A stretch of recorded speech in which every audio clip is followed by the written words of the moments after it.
End of this game, what are you guys working on this week to get prepared for what AC presents? Well, there's no secret. The Jets are loaded. This is kind of the year they've been looking at for a while now. People talking about making it down to Lucas Oil Stadium with the senior class they have, with Curry playing in his third year, Hirely in his third year, Newish Wonder, some of those guys who have went through the system now, getting things done. So obviously we have work cut out for us with the injuries we have. But again, anytime you have AC versus SA, both teams ranked top 5 in the state. The county championship, the conference championship on the line here. We're excited.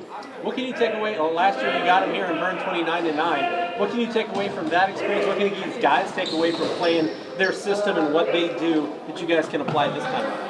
Now from that game we have one starter back this week, which is Trey Schock. But the good thing is we know them so well. They know us really well too. We know on offense what they're going to do. We have to try the best we can to get them out of their first and second down tendencies. Try and get them in third and long. We have to throw the ball, which is way easier said than done.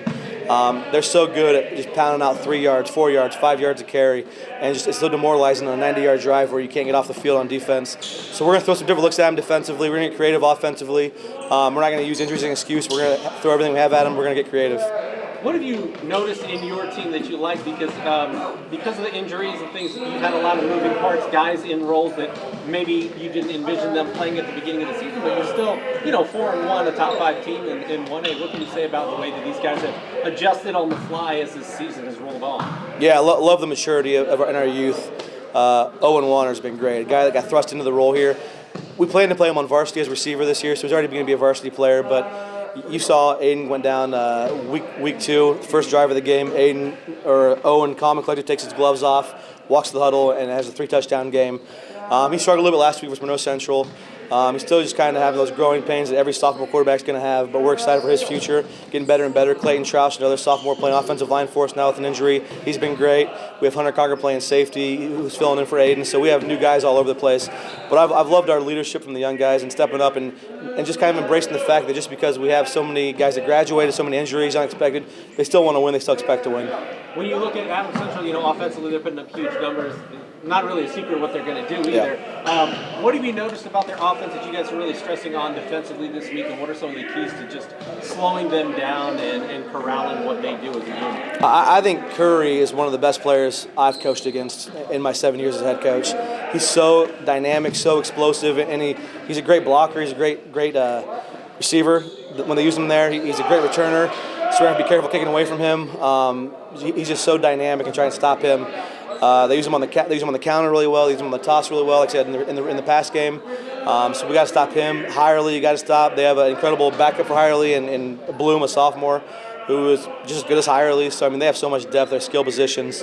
So we have to have guys make plays on first down, second down, trying to get them off schedule a little bit. But again, that's way easier said than done. But anytime you have AC South Adams, like I said, I remember 2 years ago we were down there. I think we were ranked number 3 in the state. They were ranked number 4 in the state, and we go off a pregame about 15 minutes before the game starts. It feels like a normal game atmosphere. Student section's already chanting back and forth, crowd packed. So anytime you get these two communities, it's going to be a nice night. It's going to be a packed house. It's going to be fun to be a part of. Final question for me. You guys, I think by Google Maps, you're 6.8 miles apart, or 8 miles, whatever it is.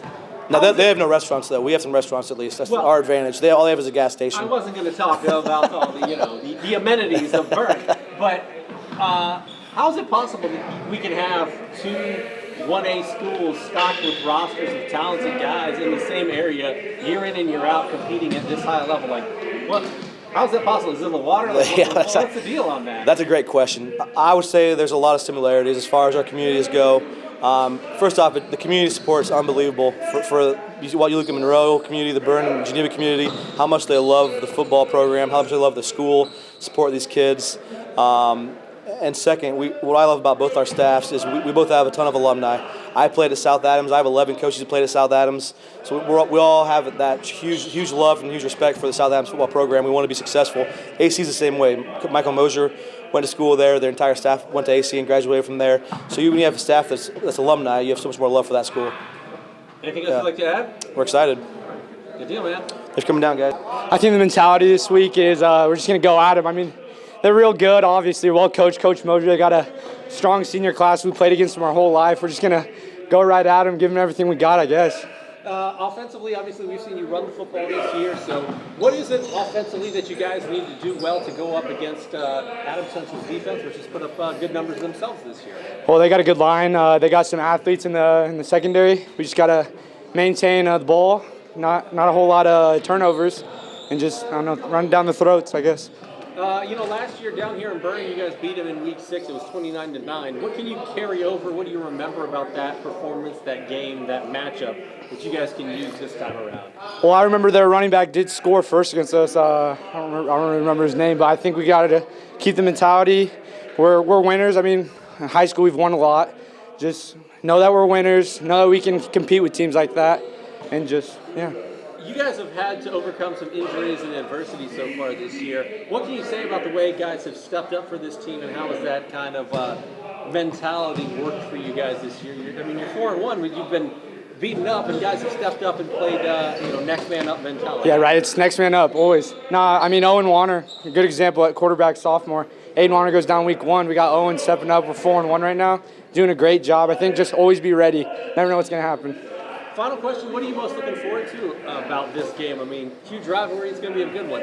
Honestly, just being able to go out on Friday and play with my brothers and big dog fight. Let's go, baby. Love it. Let's go. Good deal, Awesome. Man. Thank you. What's the mentality of this team and the thought process this week leading up to what's a huge game against Adams Central on Friday?